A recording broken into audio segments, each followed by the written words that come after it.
Back in 1979, I was a freshman in college at Occidental College in California. And I had had a somewhat rocky youth and teenage years. My father wasn't at home. I was growing up partly with my grandparents in high school. I'd gotten into trouble occasionally. It was what my mother called a good time Charlie, meaning I wasn't really serious in terms of my studies, in terms of my work. Had some awareness of the world around me, had some sense of injustice and unfairness, but it wasn't finely honed, it wasn't well developed. And I remember in 1979 arriving as a freshman and doing what freshmen do, trying to figure out what courses are and trying to change your study habits and trying to identify that food in the cafeteria, what it is. And we were visited on campus by a couple of gentlemen from South Africa who were representatives of the ANC in 1979, 1980. And they spoke about their efforts to overcome apartheid. And for about an hour, myself and a group of students listened to these young men who were not much older than we were describe the extraordinary struggles they were going through, the sacrifices that were being made, people who were enduring jail and torture and beatings because they had a sense that somehow, some way, justice would prevail. And that brief meeting, I think, in some ways changed my life, because what it told me, first of all, was that ordinary people can do extraordinary things when they're given an opportunity. We sometimes think that our leaders have to have fancy degrees or well-educated or some public office somewhere.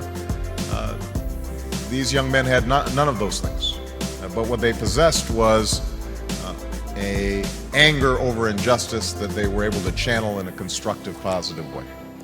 And I thought to myself that they gave me some sense of the direction that my life might go. And so I became active in the anti-apartheid movement on campuses. And I'm not sure we were particularly effective. As I recall, Occidental College continued to refuse to divest despite the various protests that we organized as students. I transferred to Columbia, and there was similar resistance on Columbia's campus. But over time, I like to think that I was part of that mosaic that applied pressure and ultimately helped those in South Africa achieve the extraordinary liberation that I would witness almost 10 years later as a law student. And I remember the image of Nelson Mandela walking out of prison and understanding that a seminal moment in history had occurred and that Mandela's long march towards freedom was not his alone, but was part of thousands of footsteps, of millions of footsteps of people all around the world. And I trace back me getting involved in politics to that moment, because as a consequence of that organizing on a college campus, I became a community organizer. As a consequence of a community organizer, after going back to law school, became a civil rights attorney.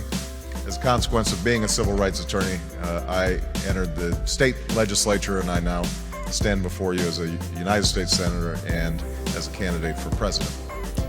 And so the primary message I guess I have in receiving this award is that all of you represent enormous potential and enormous possibility for change, because we all know that injustice still exists.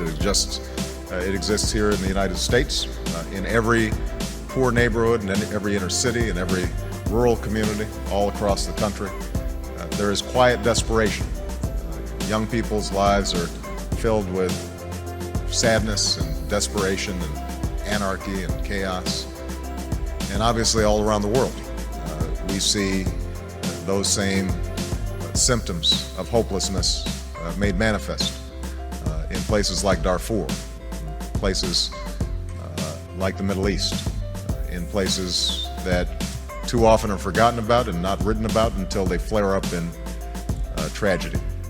So I hope that all of you who are on the brink of doing extraordinary things decide to channel that talent and that energy and that imagination to figuring out how do you